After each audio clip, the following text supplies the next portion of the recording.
بسم اللہ الرحمن الرحیم۔ سامعین السلام علیکم ورحمۃ اللہ۔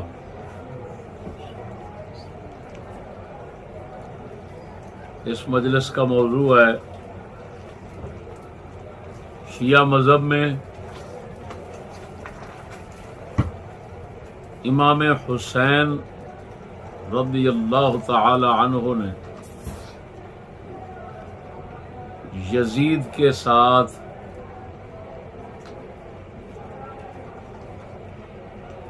ویسے صلح کر لی تھی جس طرح امام حسن رضی اللہ تعالی عنہ نے سیدنا امیر معاویہ رضی اللہ تعالی عنہ کے ساتھ صلح کر لی تھی۔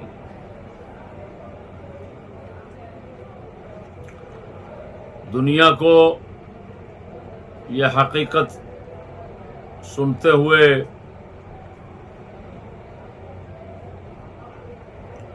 کافی دقت محسوس ہوگی، خصوصاً ان لوگوں کو جو حق اور حقیقت پسند نہیں ہوتے اور محض تقلید اور اندھی اتباع میں رہتے ہیں۔ جو کچھ مشہور ہو اس کی اتباع کرتے ہیں، جو کچھ سچ اور حقیقت ہو اس کی اتباع نہیں کرتے۔ جو میں بیان کرنا چاہتا ہوں کہ شیعہ مذہب کے مطابق امام حسین پاک نے یزید سے صلح کر لی تھی، جس طرح کہ امام حسن پاک نے یزید کے باپ سیدنا امیر معاویہ رضی اللہ تعالیٰ عنہ سے صلح کر لی تھی۔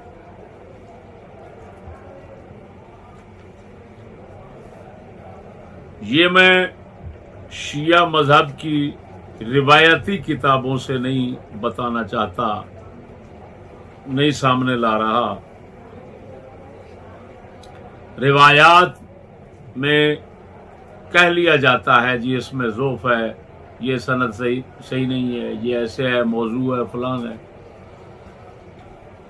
جو کچھ میں بیان کرنا چاہتا ہوں، شیعہ مذہب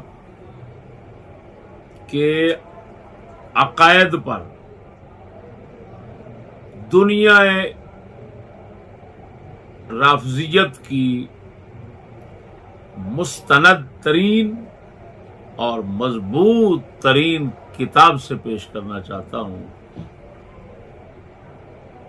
اور آپ کو معلوم ہے کہ عقائد کی کتابیں، اور خصوصاً جب کسی مستند اور مسلم امام کی ہوگی تو پھر اس میں جو کچھ ہوگا اس کو ضعیف کہہ کر، من گھڑت جھوٹ کہہ کر جان نہیں چھڑائی جا سکتی۔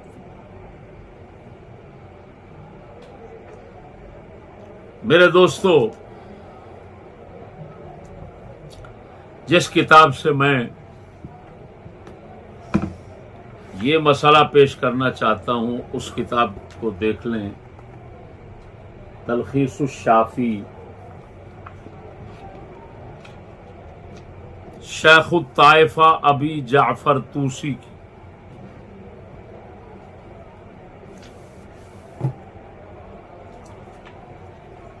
شیخ الطائفہ کا مطلب ہے کہ تمام دنیا کے شیعوں کا جو گروہ ہے، ٹولہ ہے، فرقہ ہے، اس کا یہ شیخ ہے۔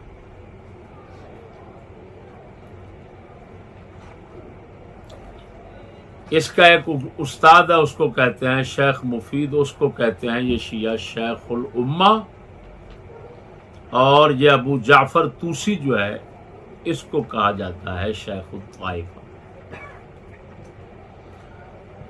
اس شخص کی کتاب التبیان، قرآن مجید کی تفسیر شیعوں کے پاس مشہور و معروف ہے۔ یہ کتاب کسی قریب کے بندے کی نہیں ہے، یہ 5ویں صدی کا بندہ ہے شیعہ مذہب کا۔ میرے دوستو، یہ جس کتاب کی تلخیص ہے یعنی خلاصہ ہے، وہ کتاب یہ ہے، اس کا نام ہے الشافی فی الامامت، شریف مرتضی علی بن حسین موسوی کی 436 میں جس کی وفات ہے۔ 2 بھائی گزرے ہیں، شیعہ مذہب کا اعتماد سب انہی 2 شخصوں پر ہے، ایک ہے شریف رضی، ایک ہے شریف مرتضی۔ شریف رضی جو ہے یہ دیکھو، نہج البلاغہ جو شیعہ مذہب میں مضبوط ترین ماخذ اور کتاب اور ان کے اصل شمار ہوتا ہے، یہ نہج البلاغہ ایران کا چھاپا میرے پاس ہے۔ اس کتاب کو لکھنے والا شریف رضی ہے، اور الشافی کو لکھنے والا اس کا بھائی شریف مرتضی ہے،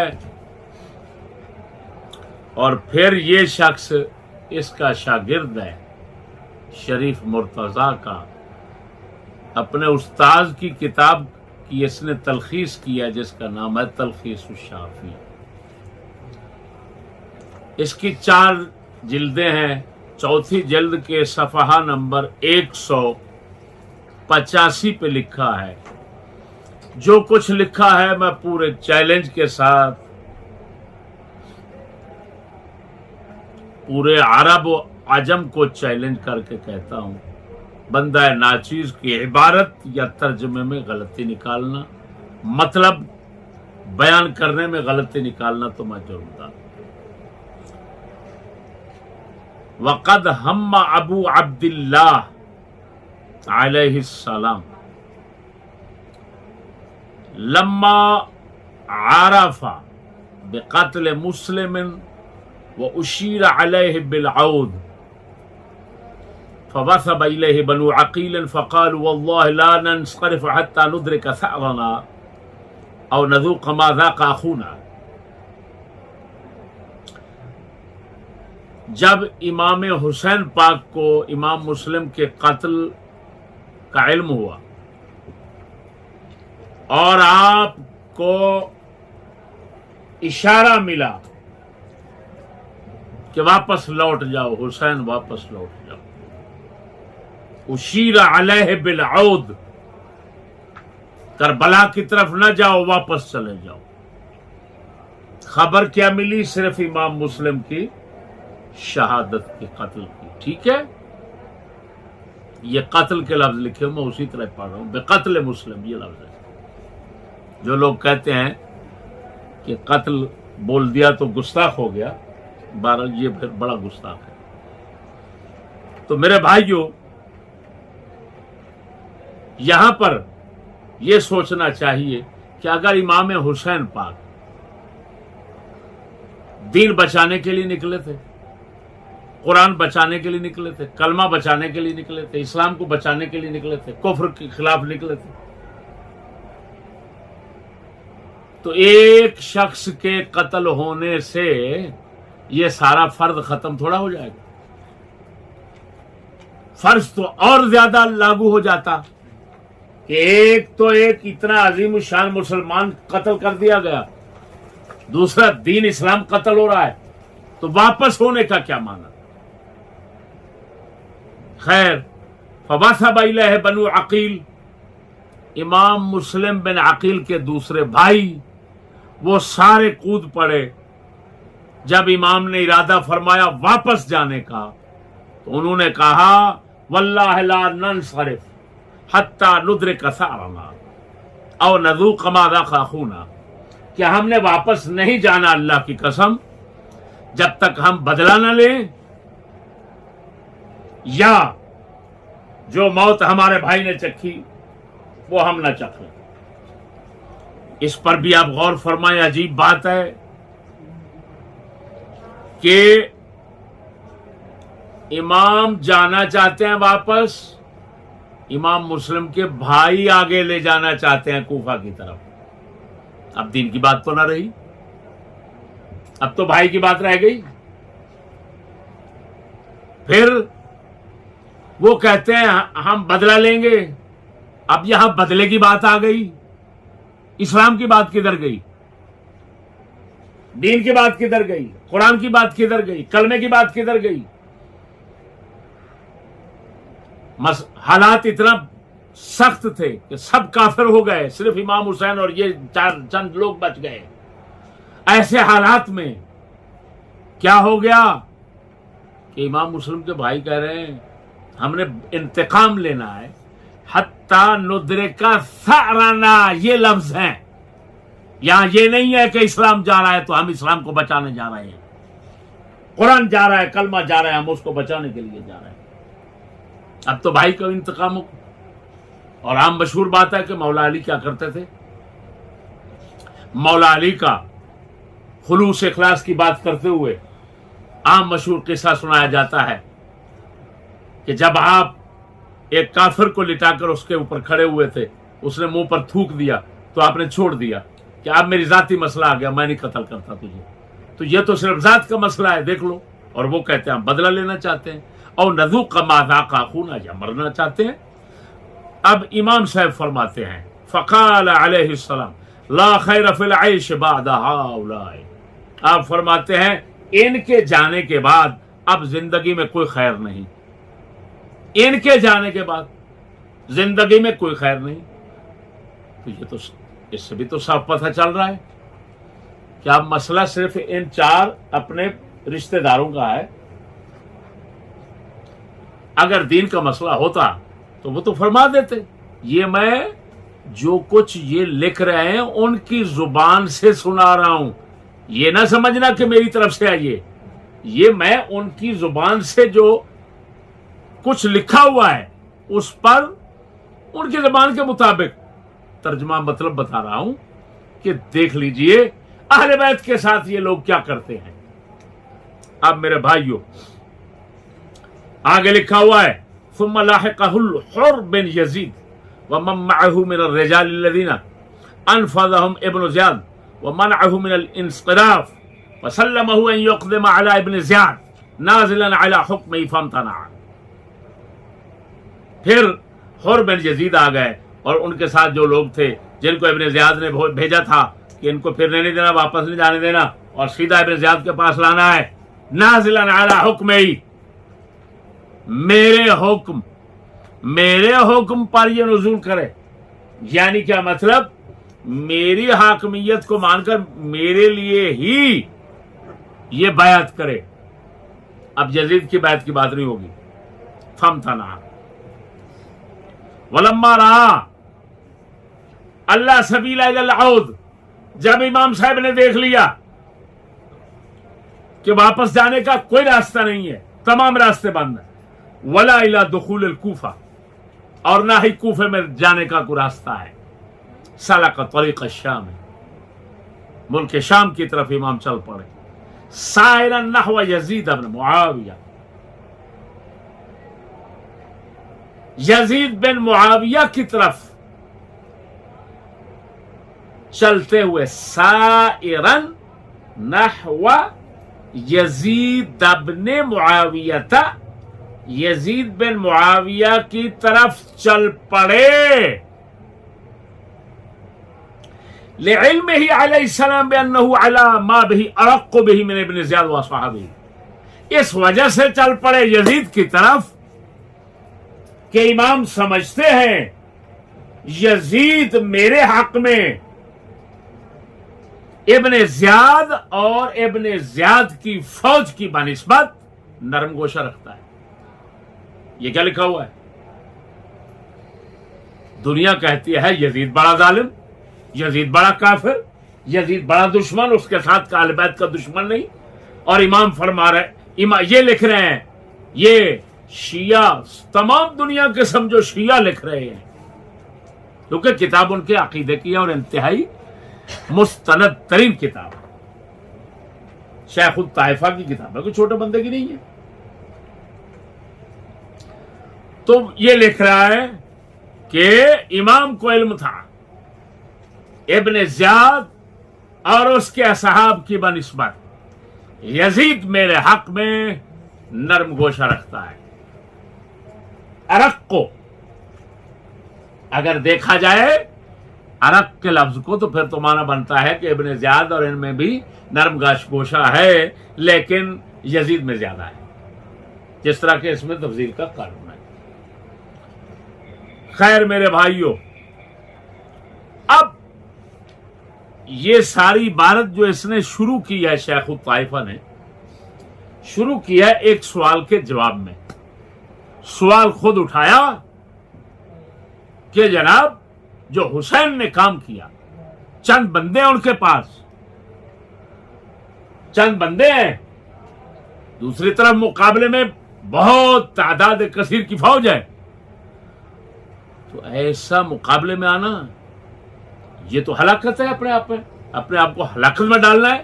یہ سوال ہو رہا تو امام حسین نے یہ کام کیوں کیا؟ یہ سوال کر کے پھر جواب دیتا ہے فَكَيْفَ يُقَالُ إِنَّهُ أَلْقَى بِيَدِهِ إِلَى التَّهْلُكَةِ.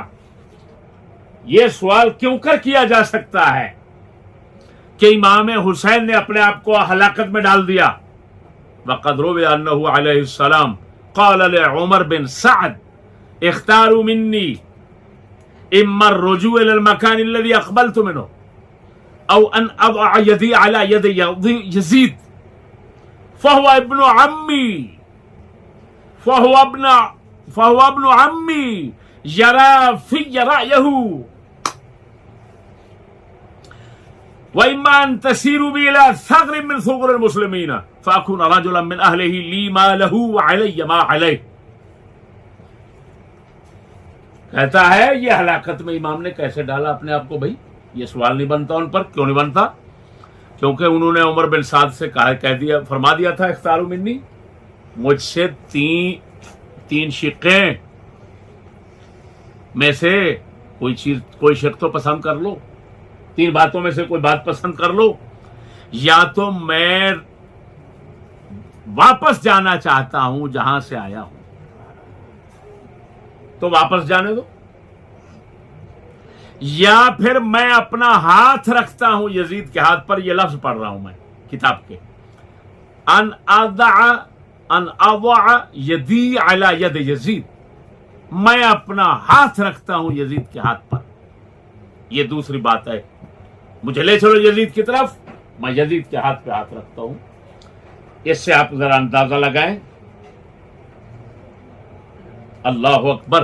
پہلی بات پر تبصرہ ہوگا کہ میں وہاں جانا چاہتا ہوں جہاں سے آیا ہوں، اور آئے تھے مکہ مدینہ سے. ایسے کہا گیا تھا، آپ کو مشورہ دیا گیا تھا حضور یہاں مکے میں رہیں، تو آپ نے کیا جواب دیا تھا؟ یہ شیعہ سنی سب کی کتابیں اس پر متفق ہیں.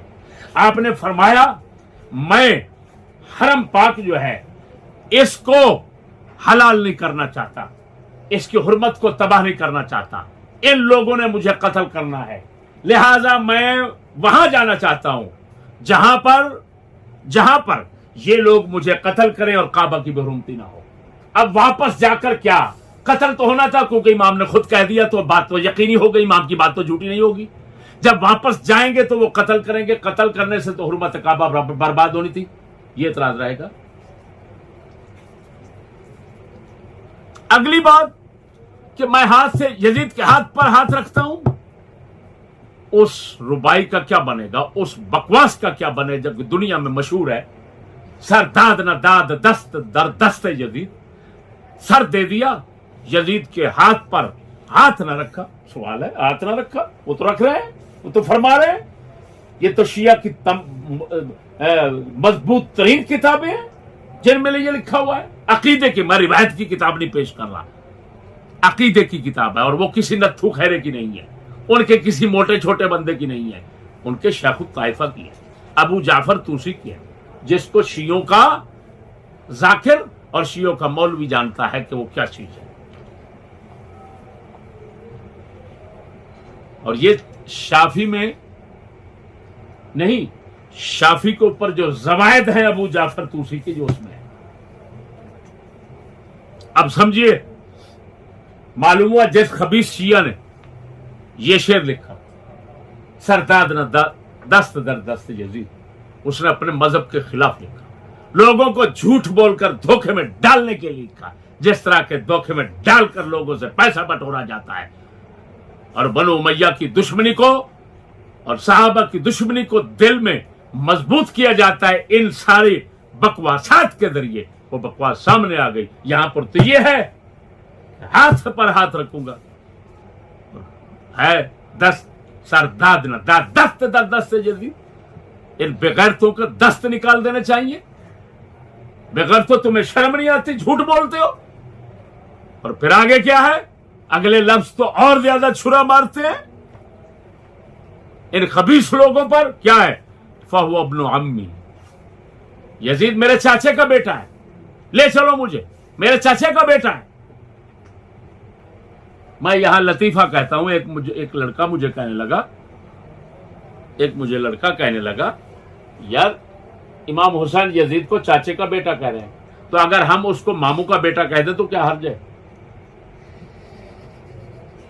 حضرت معاویہ ماموں ہیں، خال المومنین ہیں، تمام مسلمانوں کے ماموں ہیں، تو ماموں کا بیٹا بن گیا۔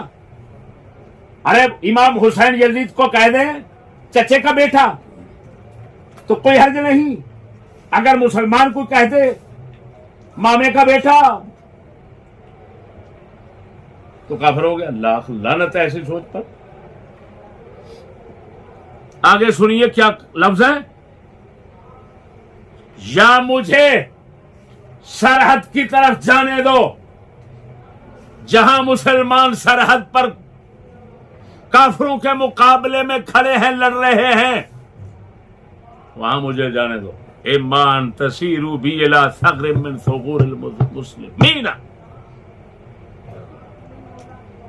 آگے کیا ہے؟ فَأَكُونَ رَجُلًا مِّنْ أَهْلِهِ، سرحدی بندہ میں بن جاؤں، لی مالہ،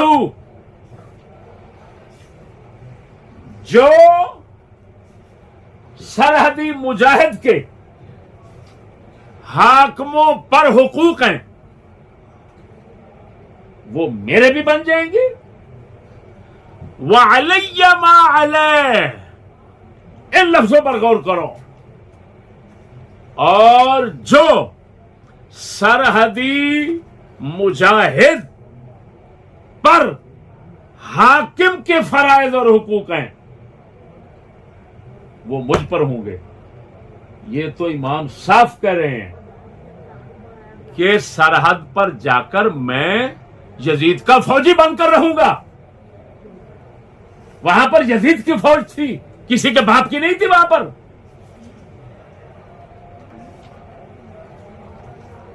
وہاں پر جا کر فرمایا لی ما لہ وعلی ما علیہ کا کیا معنی ہے؟ اگر کوئی جاہل کٹے کا بچہ ہے تو اس سے بات ہی نہیں ہے، اگر کوئی عربی سمجھتا ہے تو اس کا کیا معنی ہے؟ علی ما علیہ کا کیا مطلب ہے؟ اس کا مطلب ہے جو یزید کے احکام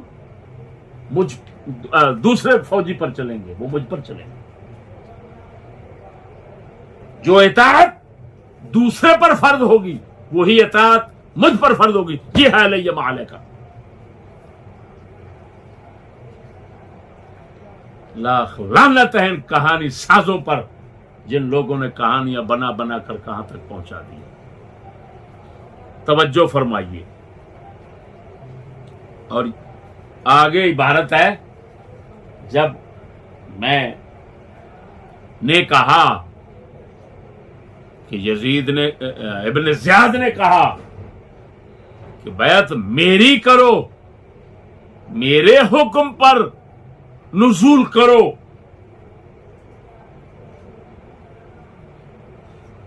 تو کہنے لگے ابن زیاد اس کا گورنر ہے، اس کی بیعت اس یزید کی بیعت ہے۔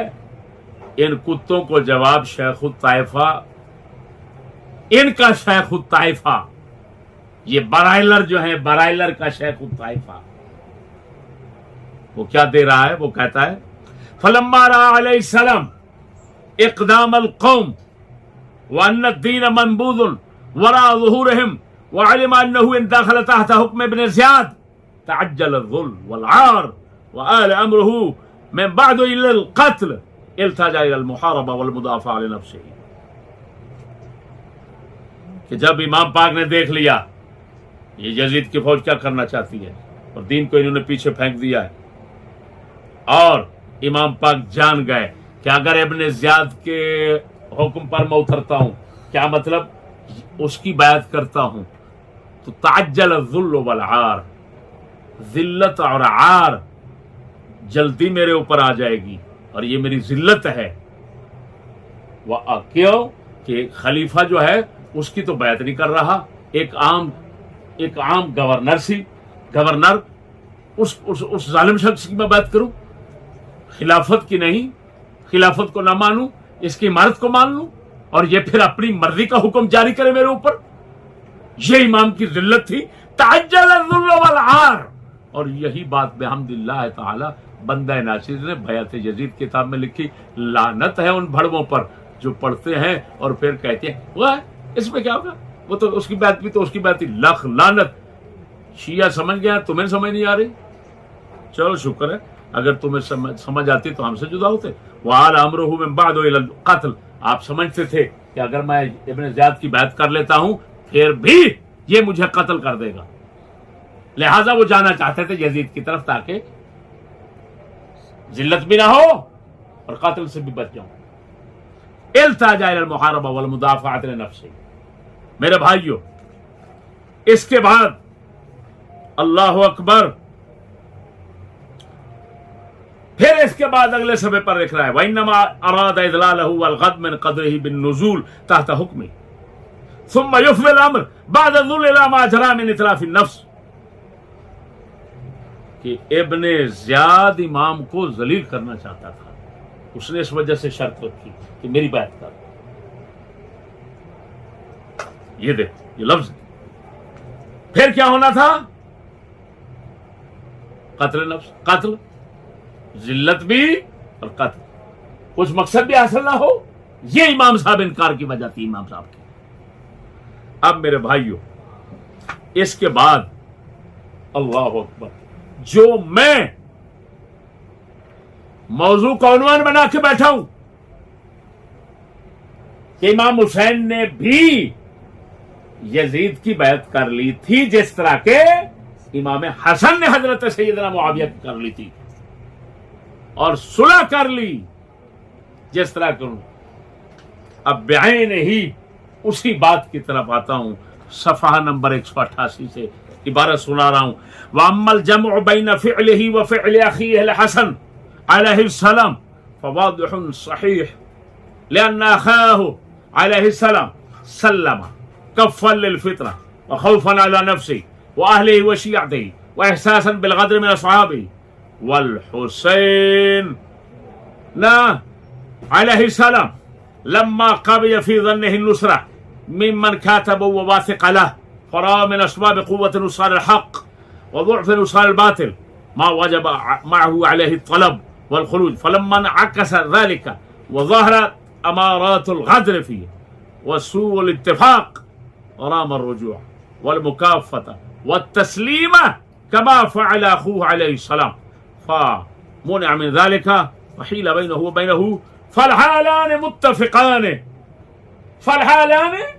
متفقان إلا أن التسليم والمكافأة عند ظهور أسباب الخوف لم يقبلا منه۔ اب سنیے میرے بھائی، یہ لوٹ رہا ہے سوال کا جواب دینے کے لیے۔ سوال کیا کہ یار کیسے جی بات ہے، امام حسن نے صلح کر لی اپنی جان کے خوف سے، فتنے کو ختم کرنے کے لیے، اپنے اہل اور اپنے شیعوں کو بچانے کے لیے امام حسن نے صلح کر لی، لیکن اسی طرح کے حالات دیکھ کر امام حسین نے صلح کیوں نہ کی، وہ کیوں لڑ پڑے؟ اس کا جواب دینا چاہتا ہے۔ بات سمجھنا، سوال کو مزید سمجھو کہ امام حسن کے سامنے وہی مجبوری، وہی عذر، امام حسین کے سامنے وہی مجبوری، وہی عذر، پھر دونوں بھائیوں کا عمل مختلف کیوں نظر آتا ہے؟ وہ صلح کرتے ہیں یہ لڑائی کرتے ہیں. اگر ان کی صلح صحیح ہے تو ان کی لڑائی غلط ہے, اگر ان کی لڑائی صحیح ہے تو ان کی صلح غلط ہے. اس کا جواب دینا چاہتا ہے اور دونوں بھائیوں کے عمل کا آپس میں اتفاق اور موافقت ثابت کرنا چاہتا ہے. تو کیا کہتا ہے؟ وَأَمَّا الْجَمْعُ بَيْنَ فِعْلِهِ وَفِعْلِ أَخِيهِ الْحَسَنِ. رہا یہ مسئلہ امام پاک امام حسین اور ان کے بھائی امام حسن کے فعل کو کیسے موافق کیا جائے, تو فواضح صحیح, وہ تو بالکل واضح اور صحیح ہے. کیوں کہ بھائی نے تسلیم کر لیا تھا فتنہ روکنے کے لیے, خوفاً علی نفسہ. بات سمجھنا ہوئے, خوفاً. یہ جو کہتے ہیں نہ علی ڈرتے تھے نہ علی کی اولاد ڈرتی تھی, یہ تو کہہ رہے ہیں خوفاً علی نفسہ, جان بچا, جان کا خوف ہے. حسن نے جان کے خوف سے یہاں پر صلح کی تھی. وَأَهْلِ وَشِيَّتِهِ. اگلی سنو, امام حسین جب آپ کو ابتداً یہ گمان ہوا کہ خط لکھنے والے مراسلات بھیجنے والے یہ حضرت سارے میرے ساتھ ہیں, تو اس وقت آپ نے جو گمان کیا کہ وہاں پر جاؤں میری امداد ہوگی. لیکن فلما عکس ذلک, جب الٹ ہو گیا, وظہرت امارۃ الغدر, اور ان لوگوں کی غداری کے علامات ظاہر ہو گئے, رام الرجوع. اب لفظ دیکھنا, رام الرجوع, واپس لوٹنے کا ارادہ فرمایا. والمکافۃ, نہ لڑنے کا, نہ لڑنے کا, کف کا. والتسلیم, اور تسلیم کرنے کا. کس کو؟ یزید کو, یزید کی حکومت کو. والتسلیم یہ لفظ ہے.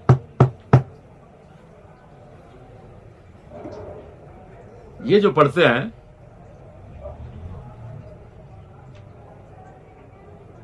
چڑھ جائے کٹ کے سر تیرا نیزے کی نوک پر, لیکن یزیدیوں کی اطاعت نہ کر قبول, لاکھ لعنت ہے تمہارے بولنے پر. والتسلیم,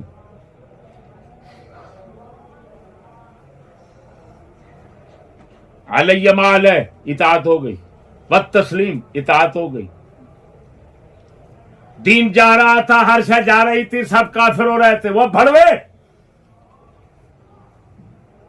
کیا بھوکتے ہو. پتہ نہیں کتنے اہل بیت پیچھے بیٹھے تھے مکے مدینے میں, سب کافر ہو گئے, سب صحابہ کافر ہو گئے. دین جا رہا تھا, کلمہ جا رہا تھا, کفر اسلام کی جنگ تھی. تو یہاں پر تو یہ ہے والمکافہ, رجوع ہے, مکافہ ہے, رجوع ہے, تسلیم ہے, سب کچھ ہو گیا. اب حسین پاک کے ہاتھوں سے دین کدھر گیا؟ اب تو کچھ نہ رہا, کیونکہ یہ تو مان لیا گیا سارا. اور تم خود کہتے ہو کہ سب کفر تھا, کلمہ نہیں تھا, فلان تھا, فلان تھا. وہ لعنت پڑے تم پر, پھر بچا کیا؟ اب حسین پاک بھی تو اسی کے ساتھ مل گئے. جب مل گئے تو پیچھے کیا بچا؟ اگلے لفظ دیکھو, کما فعل اخوہ, جیسا کہ بھائی نے کیا ویسے انہوں نے کیا. لیکن فمنع من ذلک وحیل بینہ وبینہ, امام نے تو یہ سارا مصمم ارادہ بنا لیا تھا, لیکن ان ظالموں نے درمیان میں رکاوٹ ڈال دی. اب لفظ سنیں, فالحالان متفقان, دونوں بھائیوں کے حال متفق ہیں. کیا کہہ رہا ہوں؟ یہ لفظ ہے. کیا مطلب؟ جس طرح انہوں نے صلح کی, تسلیم کیا حضرت معاویہ کو, اطاعت کی, بیعت کی, اسی طرح امام حسین نے تسلیم کیا, اطاعت کی, بیعت کی, یزید کی.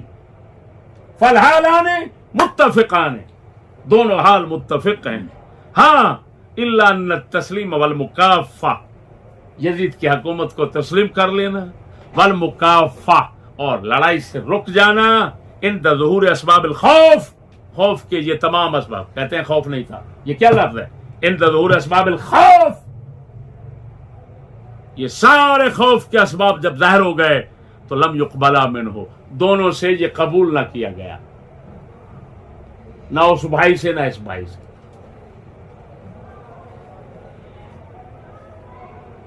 استغفر اللہ, غلطی ہو گئی.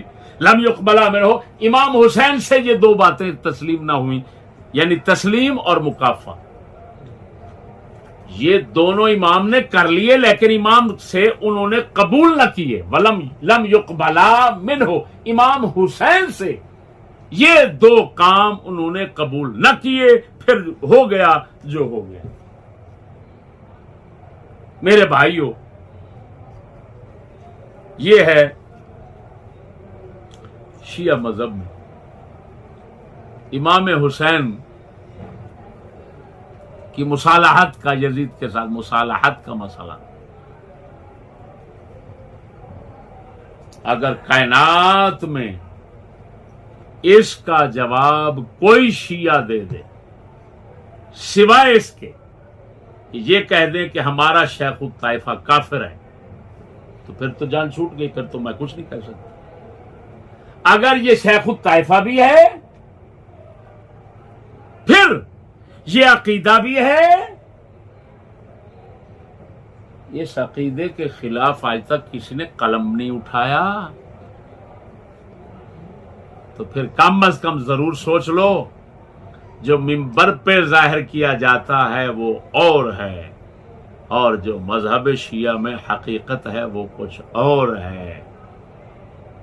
تو ان کا حق بنتا ہے جو حق حقیقت ہے وہی منبر پہ ظاہر کریں، جو جھوٹ ہے اس کو تو چھپا لیں. یہ تو سارا جھوٹ چل رہا ہے.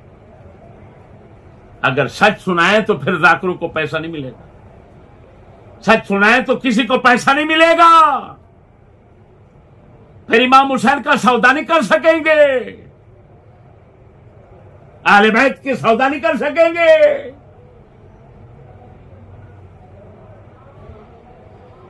اور یہاں میں آخر میں یہ بتاتا چلوں کہ شیعہ مذہب کے اندر یہ بات پکی یقینی ہے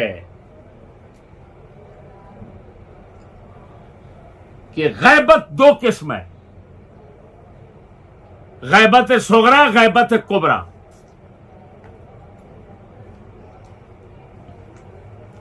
کافروں ظالموں کی حکومتیں صدیوں تک چلتی رہیں گی، امام مہدی چھپے رہیں گے، باہر نہیں آئیں گے.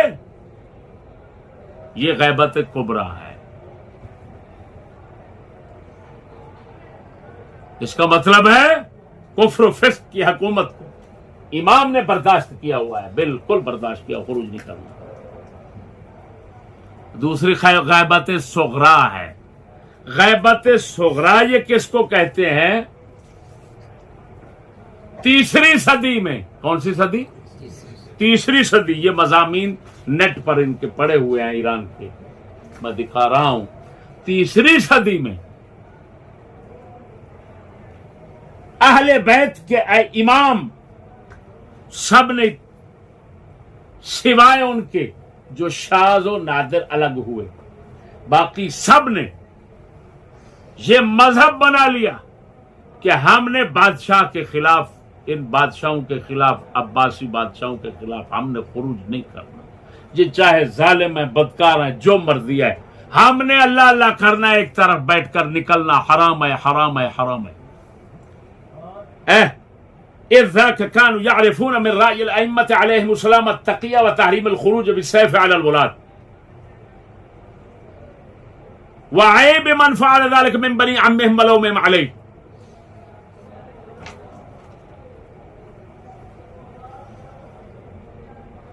کہ بادشاہ اس زمانے کے سمجھتے تھے کہ تمام اہل بیت کے اماموں کی رائے تقیہ ہے، ڈر کے بیٹھ جانا ہے، اور حاکموں کے خلاف لڑنا حرام.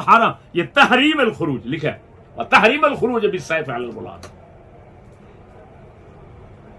اور اہل بیت میں سے اگر کسی نے ایسا کیا نکلا تو دیگر اماموں نے اس کو ملامت کی اور اس کو عیب زدہ کیا کہ تو غلط کر رہا ہے، ناجائز کر رہا ہے شرع. بلکہ اسی تحریر کے اندر اور نیٹ پر پڑھی اور کتابیں ان کی دیکھ سکتے ہیں آپ، یہاں تو لکھا ہے کہ اجماع کیا ہے اس فرقے نے کہ خروج حرام ہے. خروج بادشاہ کے ساتھ لڑنا بدکاری فسق و فجور کی وجہ سے لڑنا حرام ہے. کیسی عجیب بات ہے. یہ ظالم امام حسین کو حرام کا مرتکب قرار دے رہے ہیں. حسین کا نام زیادہ لیتے ہیں, سب سے زیادہ ٹھیکہ داری یہی مذہب والے لیتے ہیں. اس کے باوجود امام نے جو کام کیا اس کو حرام کہتے ہیں. یہ کیا ہوا؟ امام حسین کے کام کو حرام کہتے ہیں.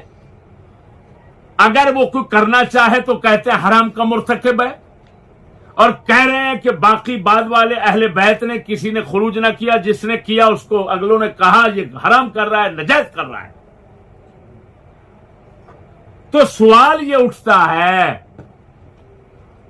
کہ ظالموں پھر یہ بیان تو چھوڑ دو کہ حسین نے یہ کارنامہ کیا. اگر حسین نے کارنامہ کیا تو حسین کا کارنامہ تم پر حرام کیوں ہے؟ جب حرام تو اس کا مطلب ہے تم تو امام حسین کو ظالم کہہ رہے ہو. جب حرام کہہ رہے ہو تو امام حسین کو ظالم ناجائز کا مرتکب کہہ رہے ہو. پھر شہادت کہاں ہوئی؟ سید الشہداء کہاں ہوئے؟ اہل بیت کا تمہارے اہل بیت کے ساتھ محبت کیا ہوئی؟ اہل بیت کو تو تم نے ظالم بنا دیا. تم تو کہہ رہے ہو کہ حرام ہے حرام ہے حرام ہے. اور عجیب بات یہ ہے کہ یہ جو بڑے بنتے ہیں سنی ہیں, ان کا بھی مذہب یہی ہے کہ خروج حرام ہے. امام حسین کے مذہب کو یہ بھی حرام سمجھتے ہیں. جی ایک طرف امام حسین کا مذہب یہ بتاتے ہیں کہ خروج فرض ہے, اور دوسری طرف حرام کہتے ہیں. آپ خود ہی سوچ لیجئے کہ دونوں نے امام حسین کو کیا دیا ہوا ہے. معلوم ہوا پیسہ کمانے کے لیے یہ لوگ صرف امام کا نام استعمال کر رہے ہیں, ورنہ اس کا جواب دیں.